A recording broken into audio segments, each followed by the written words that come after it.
In this episode of CARPe Diem. The Indigenous peoples of Canada have a long and rich history. Today, we'll explore the lives and cultures of First Nations and Métis elders. CARPe Diem. Seizing the day for Canadians as we age. Welcome, and thank you to the nations whose lands we are on. Art is a very important part of our culture and history. Let's go and meet this week's Zippy Zoomer.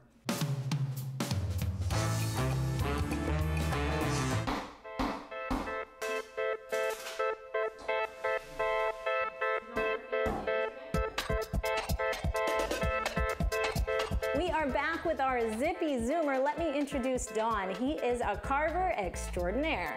You ready to do some work? Yeah, let's do this. To me, art is a verb. You know, anything can be art. Filmmaking, cooking. It gives you something. It's like when you're doing it, time stands still. I tend to look at it as a sport in the sense that whatever you're doing, as long as you're totally relaxed physically, you can do it a long time. I don't tend to use muscle. I tend to use style. Yes. And if style isn't going to do it, then I find a machine. You can only push your body so hard. At this age, I look at it, if I get 6 or 8 hours a day, I'm happy because that's a level of performance I can maintain easily. If I have to push 12-hour days or 16-hour days like when I was in my 20s, Wow. I couldn't do that now. This is hard work. The biggest thing isn't so much the performance of your work. I mean, you'll always be able to work. It's just, we don't have a Medicare plan. Right. We don't get a pension. No. So if you're not working, you're probably not going to eat too long. Don came up with this idea of doing a cut aluminum security gate for me. When the gate is closed, you actually have the design of the full animal. And the design works so that it matches up, so that you repeat the design. Just talking about Don Yeomans and sort of the variety of work he does, he works a lot in wood, but he also works in jewelry. Don did my bracelet, for example. Nice. I probably actually met Don in the mid to late 80s. He's one of my best friends in this business. Well, we go back a while. Doug and I, you know, I did my first show with him in Vancouver, and it was actually his first show in his gallery, so. I do this for a living, so if things work out, I sell them. If my wife likes it, like in the case of this, I give it to her. And this piece here is called Mythic Journey. We're gonna head back to the studio with Carmen. If you have a Zoomer to nominate, don't forget to nominate them at zippyzoomer@carpe.ca. Art. It's a universal language, isn't it? Way of expressing their artwork is through beading. And when beading came into north, or well, you could say into this country, it was introduced in the form of silk embroidery. And they found out that the silk was a little more expensive when the beads were introduced, so they stuck with the bead. More or less today, we see a lot of that beadwork. Artists that live in Stolen territory today are explorers. I would describe them as explorers because they're going out into the world and they're adopting different forms of art. They're expressing who we are in a different format. That is an expression of the values, the stories, the legends that identify the history of the people. But also I would say it's part of everyday life. That if a person had a weapon or implement, they would do it in such a way that there was an artistry to it, because it was important. Each tool had a symbol, had a spirit, and that would give it the meaning. We're going to take a short break, but first, let's watch this short clip on what it means to be an Aboriginal.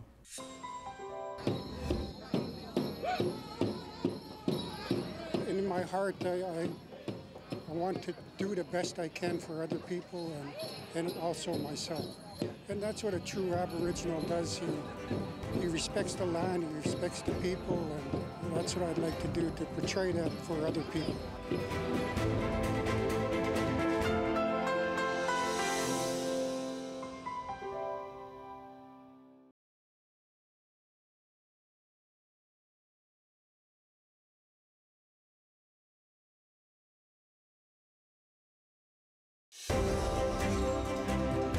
CARPe Diem.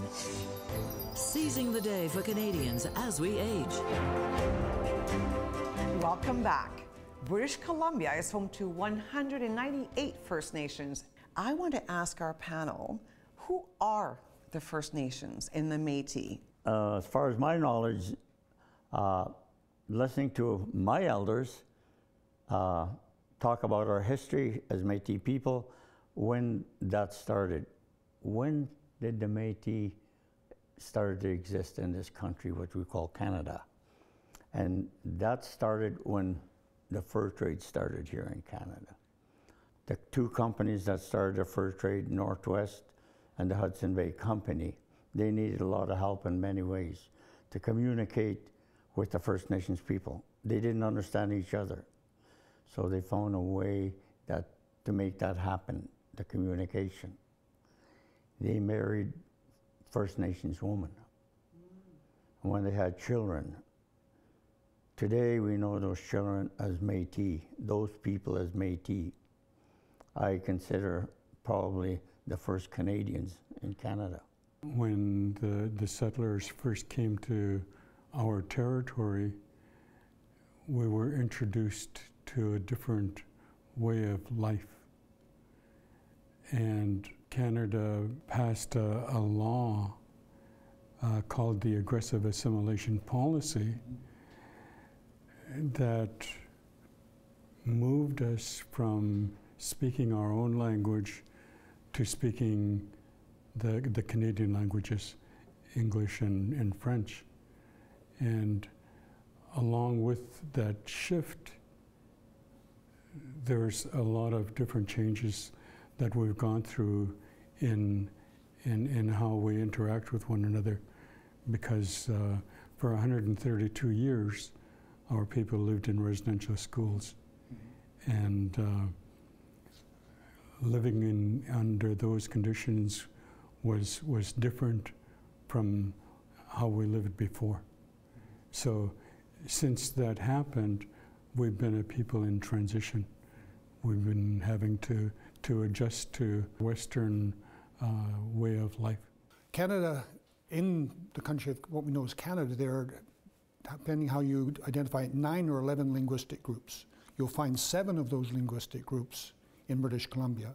Salishan, whose territory we're in, is Coastal Salish and Interior Salish, and divisions. Traditionally, before contact, the identity, the tribal groups were based upon watersheds and languages. My great-grandfather Johnny Peters was from this territory, Coastal Salish territory. My great-grandmother Catherine Moses was from Interior Salish. And they came together and, had a family. Well, there's been a prescribed identity. And when one definition of an unhealthy community is when it is defined from outside rather than the community identifying itself and having its terms of reference, its values imposed rather than people agreeing amongst themselves what the formal rules and what the informal rules are about how we should get along together. And that's the transition that Gerald is speaking about, and that's the transition that Philip was referring to. And the policy from the Aggressive Civilization or the Gradual Civilization Act of 1847, when being Métis or Native Indian, Aboriginal was a social cultural phenomenon, it became a legal terminology with the goal of complete assimilation. So the Métis, First Nations Inuit Métis, would be gradually absorbed into the body politic, as Duncan Campbell Scott put it. We know we have so much to learn, but first let's take a moment because Dean went to spend some time with the Squaw Nation. Here's a clip.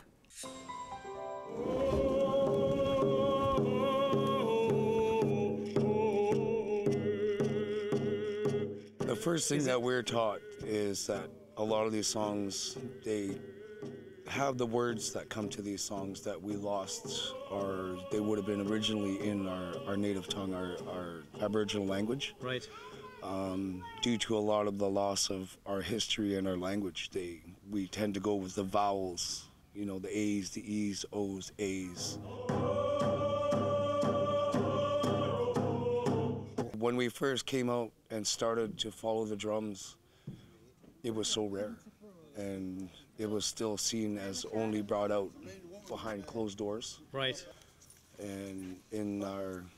And this is up until recently, like in your generation you're talking? Yes, yes. Like my parents and our grandparents were forbidden to have any of these practices. Now I wanted to ask you about Métis music. Our music comes from the both cultures. There's a lot of Métis that also play drums today. For a long time it was underground. It wasn't proper for them to play that. But today we see more the Métis will interact with drum, and their main music was the fiddle. That's how they express themselves, by dancing. And when they gather and socialize, the fiddle would come out. And there's many, many different steps to the fiddle music. We're going to watch a little video on that, but let's go back to First Nations music. One of the food, music are very powerful in all cultures, telling stories. Those were used. I have a younger cousin who was in Caribou Indian Residential School. They were punished physically if they sang to Schwappen songs, and if they sang their songs, and they were the pipe band. They had a pipe band that traveled. So they were introduced to the songs and dances of another culture, not in a way which was enjoyed, but in a way, and music should bring, moving to the soul. On that note, why don't we learn a little bit and watch the Métis jig? Métis fiddle music and performance is influenced by Scottish, Irish, French, and First Nations traditions, resulting in a unique style. Vigorous foot tapping is believed to have originated as a replacement for First Nations and Celtic hand drumming.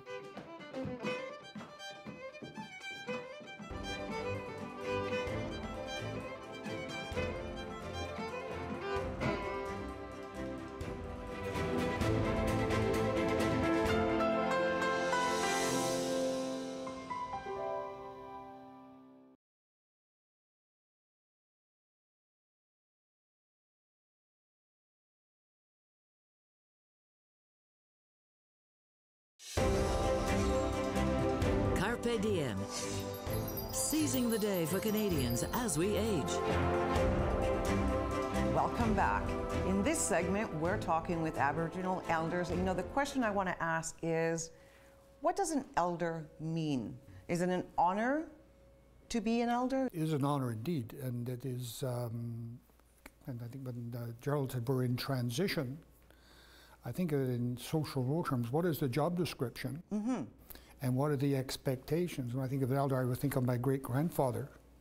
And certainly it would be presumptuous for me to, okay, I may be the same age, but age is only one factor.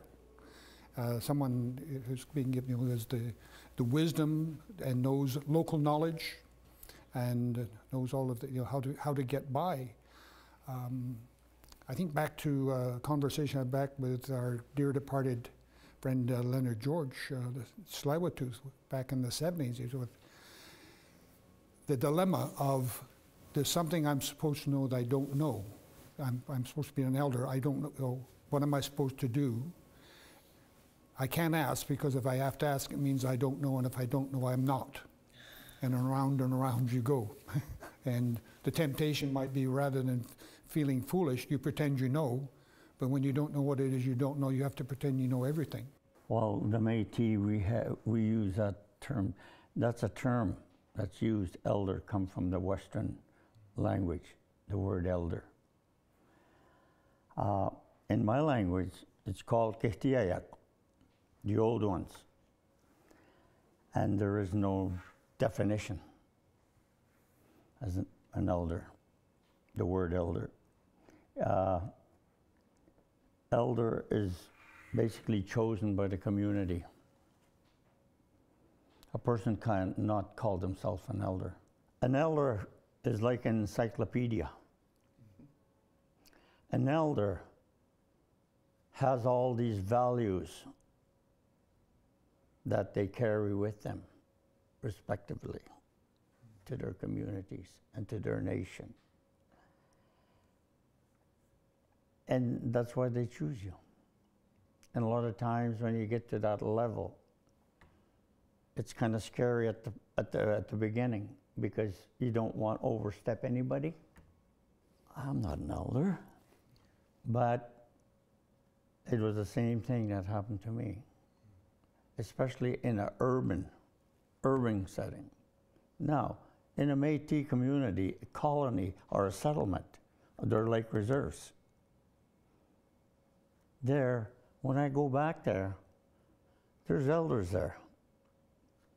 I take a step down, and these are the ones that are recognized in that community.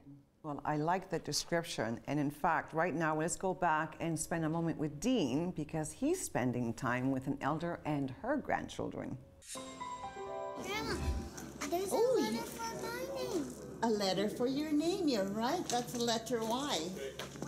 These children don't know how lucky they are to have great-grandmother, grandfather, grandmother. I mean, my era, I had one grandfather, one grandmother.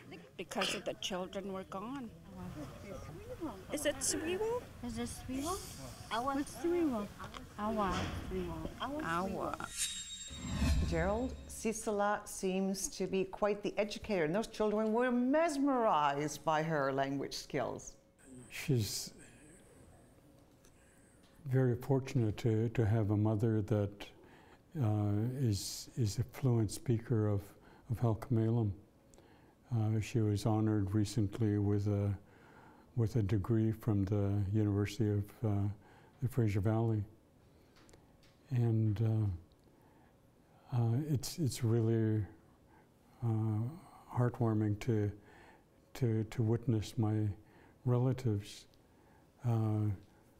doing the best that they can with the teachings that have been handed down over the years, despite the history of bad medicine. We have a history of trauma that has given us a lot of challenges in the way that we interact traditionally. And like my Métis relative has shared, we're doing the best that we can to learn as much as we can so we can pass it on in as good of a way as possible. We'll be right back. But first, as things change for Indigenous communities, education is key. When I graduated, there was only maybe 2 or 3 of us within the Chilliwack area. Now you look at it, you can see a good crop of kids coming in and graduated, and I think that's very important to them, is getting their graduation.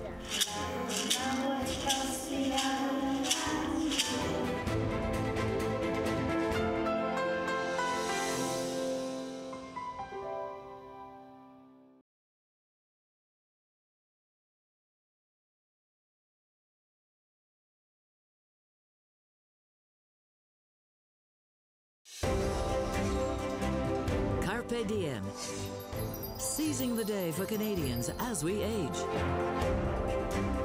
It's now time to go around the panel and ask for final thoughts. What is haunting me today is the fact that for 132 years our children were put into a system that was not healthy. When my parents sent me off to residential school, they didn't tell me what to expect when I got there. So when I witnessed the things that I did, when I experienced the loneliness of that environment, I didn't know how to handle that. And I see a lot of our relatives in that same predicament today. What I would like to see is more of our people giving themselves permission to find a process that works in relation to letting that history of bad medicine go, that history of trauma. The issue for Inuit, First Nations Inuit Métis is that we're beginning to know our story. It's only recently we can have these conversations without going to jail for sharing the stories. But for the settlers, it's important that they know their stories and their role in it, both positive and negative, so they can be a healthy conversation that is without guilt, without acrimony, so we can all move forward as two-leggeds together. I think both of my colleagues here are on track of what I really wanted to say, but at the same time, as a Métis person, for the first time, we've been recognized, especially in the West Coast area here. We haven't been, but it's coming to that now because of education. It's in the schools. Our history is being taught in the schools by our own people. And I see that changing for the younger, not only for the Aboriginal kids, but for all the kids that go there. And they're learning about the history of Canada. What happened here in Canada? And I think that's a good thing. And that's the only direction I see that's going to be healthy to make those changes. My passion is to see these little ones learn about who they are in those schools, be proud who they are, their history. And they're the ones that's going to turn the table. Gentlemen, thank you so much for being with us. I know that we just barely touched the surface of what it means to be an elder, but I really appreciate you taking the time to be with us. That's the show.